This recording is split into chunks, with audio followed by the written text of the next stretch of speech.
সন্তানকে ভুলেও তিনটি কথা বলবেন না, বললে ওই সন্তানের মহাবিপদ আসবেই, এটা পরীক্ষিত। এখানে শেষ না, অনেক মুহাক্কিক উলামায়ে কেরাম, অনেক আল্লাহর ওলি নিষেধ করেছেন, খবরদার সন্তানের সাথে এ ধরনের অন্যায় কথা বলা যাবে না। দেখুন, সন্তান আপনার আমার জন্য সবচেয়ে বড় নিয়ামত। আমার বিশ্বনবী তিনি বলেছেন, ইযা মাতাল ইনসান ইনকাতা আনহু আমালুহু ইল্লা মিন থালাত ওয়ালাদুন সালিহুন ইয়াদউ লাহু। যখন দুনিয়া ছেড়ে কোনো মানুষ চলে যায়, তখন ওই সন্তানটা ছাড়া তার আর কিচ্ছু থাকে না। তিনটা জিনিস জীবিত থাকে, তিনটা জিনিস চলমান থাকে। এক নম্বর হচ্ছে নেককার সন্তান, যে সন্তান তার জন্য দোয়া করবে। তো সেই সন্তানকে আপনি তিনটা কথা বলে তার কপালে মহাবিপদ ডেকে আনবেন, এটা কি হয়? একজন মা এত কষ্ট করে সন্তানটাকে পেটে ধারণ করেছে, আহা, এত কষ্ট করে সন্তানকে বড় করেছে, কত রাত ঘুমান নাই, কত রাত খান নাই। সেই সন্তানকে যদি আপনি তিনটি কথা বলেন, সেই সন্তান পর্যায়ক্রমে ধীরে ধীরে সে ধ্বংসের দিকে নিপতিত হয়ে যাবে, মহাবিপদ আসবেই আসবে। আল্লাহ আমাদের হেফাজত করুক। এক নম্বর কথা, সন্তানকে ভুলেও লানত দিবেন না। আমাদের মা বোনদের কিন্তু এই স্বভাবটা আছে। আজকে থেকে আপনারা গিয়া মা বোনদেরকে বুঝাবেন, খবরদার এগুলা করবে না। হুজুর বলেছে নিশ্চিত তার কপালে মহাবিপদ আসবে। কারণ রেদার রব্বি ফি রেদাল ওয়ালিদ, সাখাতার রব্বি ফি সাখাতাল ওয়ালিদ। আমার বিশ্বনবী তিনি কি বলে দিয়েছেন, পিতামাতার সন্তুষ্টিই হচ্ছে আল্লাহর সন্তুষ্টি, আর পিতামাতার অসন্তুষ্টি হচ্ছে আল্লাহর সন্তুষ্টি। আপনি অসন্তুষ্ট, হয়তো রাগ করে, বা সে কোনো বেয়াদবি কি করে ফেলেছে, অথবা আপনার সামনে মিসবিহেভ করে ফেলেছে, তারপরে যদি আপনি তাকে বলেন, এই পোলাডারে জন্ম দিয়াই ভুল করছি, আছে না নাই, সমাজে আছে না এই কথা বলে, আহারে এই পোলাটা কেন যে হইল, আমার কপাল পোড়া, এত মানুষ মরে, এই পোলা কি মরে না কেন?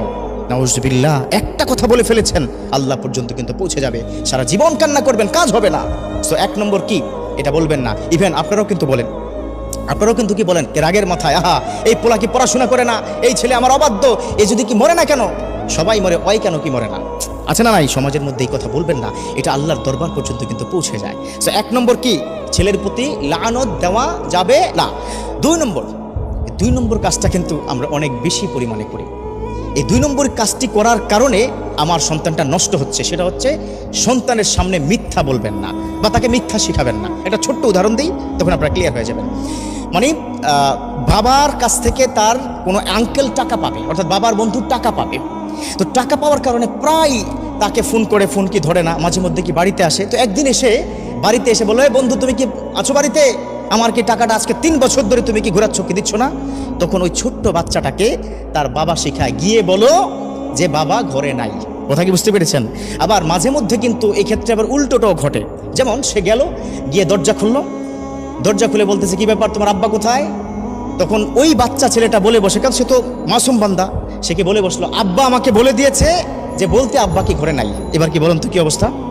তো এই ধরনের দুর্ঘটনা ওই বাচ্চা যখন বুঝবে যে এই মিথ্যা, এই প্রতারণা করা যায়, তখন সে কিন্তু তার লাইফের বাকি অংশটুকু মিথ্যার উপর প্রতিষ্ঠিত হয়ে যাবে।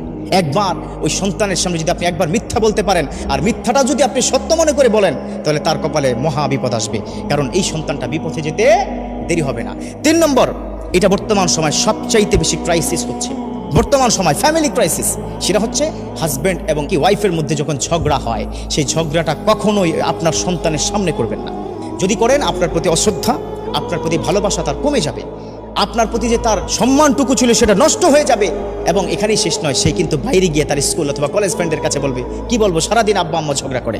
এই বিষয়টা যদি তার মধ্যে ইফেক্ট হয়, আপনাকে সে মারতে পর্যন্ত দ্বিধাবোধ করবে না, আছে না? সন্তান তার কি পিতামাতাকে কি মারছে? একটা দুইটা ঘটনা, অসংখ্য ঘটনা এই বাংলার জমিনে আছে। অতএব এই সন্তানের সামনে 3টা জিনিস। 1 নম্বর হচ্ছে সন্তানকে লানত করবেন না, তাহলে কপাল কিন্তু তার খারাপ হয়ে যাবে, খবরদার, তখন কান্না করেও শেষ করতে পারবেন না। 2 নম্বর হচ্ছে সন্তানের সামনে মিথ্যা বলবেন না, আসিদকু ইউনজি ওয়াল কিযবু ইহলিক। এই মিথ্যাটা মানুষকে ধ্বংস করে দেয়, সে ধ্বংসের পথে তাকে ডেকে নেবেন না। 3 নম্বর হচ্ছে তার সামনে ঝগড়া করবেন না।